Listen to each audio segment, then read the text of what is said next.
Bienvenue sur Radio Jeune.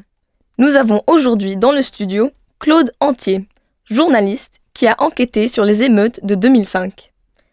Claude, pouvez-vous nous dire si les jeunes sont vraiment de plus en plus violents ? Qu'en est-il exactement ?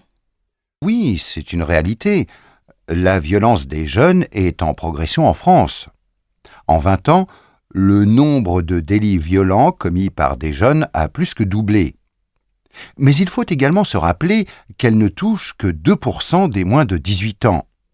Il faut donc se méfier des amalgames parfois faciles dont les médias sont souvent responsables entre jeunes et violence.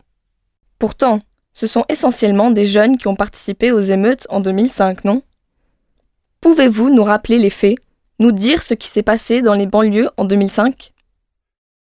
À l'origine des émeutes de 2005, il y a eu la mort accidentelle fin octobre de 2 mineurs qui voulaient échapper à un contrôle de police dans une banlieue parisienne.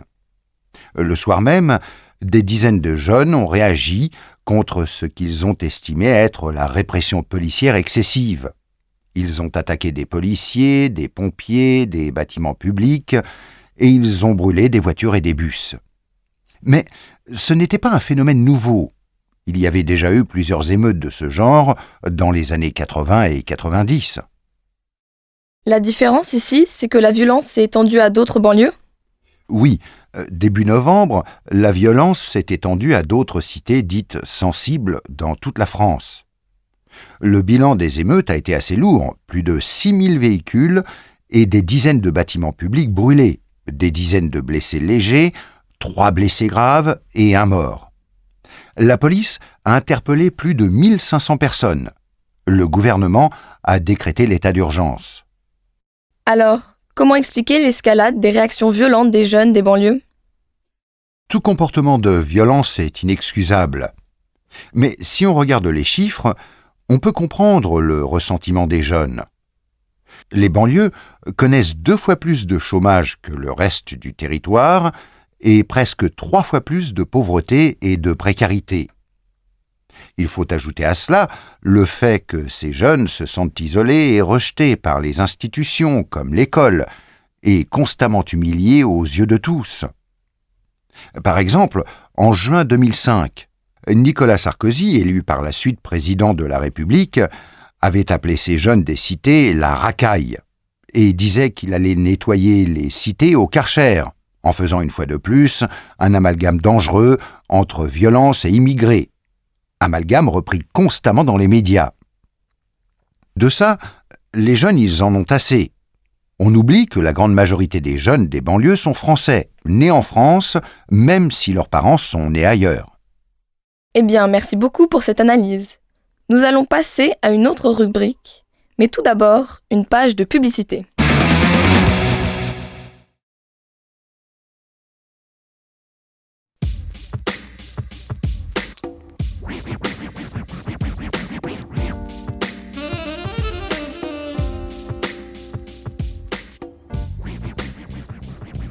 Philippe, vous avez été arrêté pour cambriolage et condamné à 3 ans de prison.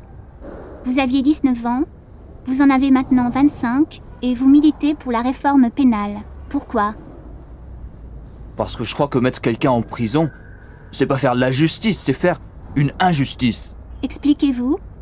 J'aurais pu faire tellement de choses plus utiles et plus intelligentes si je n'étais pas allé en prison. Par exemple ? Je pense que j'aurais réparé ma faute de façon plus utile et j'aurais payé ma dette de façon plus intelligente en restant à l'extérieur, avec le système de médiation pénale par exemple, le travail d'intérêt général. En plus, ma situation financière ne se serait pas détériorée et je me serais peut-être réintégré plus rapidement à ma sortie. Là, vous avez des problèmes financiers ? Bien sûr, je suis dans la même galère qui m'a poussé au cambriolage. En purgeant ma peine à l'extérieur, j'aurais peut-être appris un métier et ça m'aurait aidé à me réinsérer vraiment. Et puis, si je n'étais pas allé en prison, je n'aurais pas fréquenté ces gros caïds du crime qui ont essayé de faire de moi un vrai criminel. Moi, mon cambriolage, c'était juste une erreur de jeunesse. On dit que la prison, c'est l'école du crime. Et c'est bien vrai. C'est un système corrupteur et destructeur pour beaucoup de jeunes.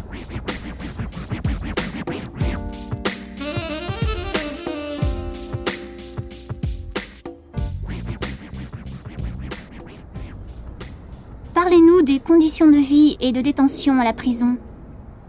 Il y a 2 gros problèmes dans les prisons françaises. D'abord, le problème de surpopulation et donc de promiscuité. On est les uns sur les autres et on n'a aucune intimité. On perd vraiment sa dignité humaine dans ces conditions-là. Quand j'y étais, on était à 5 dans une cellule pour 2. L'autre problème, c'est le financement. Les bâtiments sont vieux et mal entretenus. L'hygiène est abominable. Les sanitaires sont toujours sales. Et la nourriture, atroce. Surtout pour les pauvres comme moi. Pas de fruits ou de légumes. Alors forcément, tout ça, ça entraîne des problèmes de santé. On attrape beaucoup de maladies dans ces conditions-là. Mais je crois qu'il y a un problème pire que celui des conditions matérielles. C'est que la prison est un enfer. C'est un monde très violent. Il y a des agressions, des viols, du racket, de la drogue, c'est l'horreur. Moi, j'ai souvent eu très très peur. Alors on perd vite espoir dans un endroit comme ça. D'ailleurs, beaucoup de détenus se suicident. Le taux de suicide est très élevé. Quand on sort, on se sent dégradé, humilié.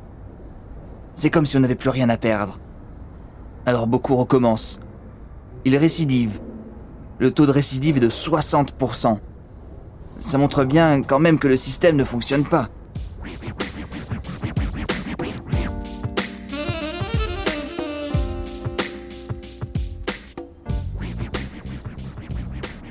Vous militez donc maintenant dans une association. Qu'est-ce que vous réclamez? De meilleures conditions de vie dans les prisons? Améliorer les conditions de vie en prison est une chose. Mais le plus important, à mon avis, c'est de développer les peines alternatives à l'enfermement. La prison, c'est une rupture avec la vie sociale, avec les réalités de la vie extérieure. Pour faire en sorte que la réinsertion soit possible, il faut éviter cette rupture.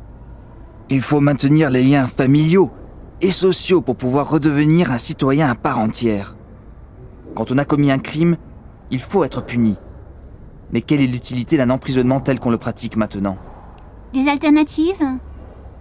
Avec la médiation pénale, le coupable et la victime se mettent d'accord sur la réparation.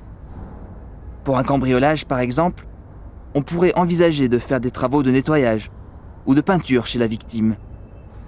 Et il y a le travail d'intérêt général. On vit chez soi, si on a un emploi, on va au travail, et pendant son temps libre, on fait un travail, non rémunéré, pendant un certain nombre d'heures pour la communauté, dans un hôpital, une école, etc. On repaie donc sa dette à la société de façon utile, sans être privé de sa liberté et de sa dignité. On pourrait par exemple demander à un automobiliste qui a causé un accident de la route de travailler aux urgences d'un hôpital. Il aurait de quoi réfléchir. Le TIG coûte moins cher que la prison. La réinsertion des délinquants est plus facile et plus durable. Il y a moins de récidives. Cela laisse plus de place dans les prisons pour les criminels les plus dangereux.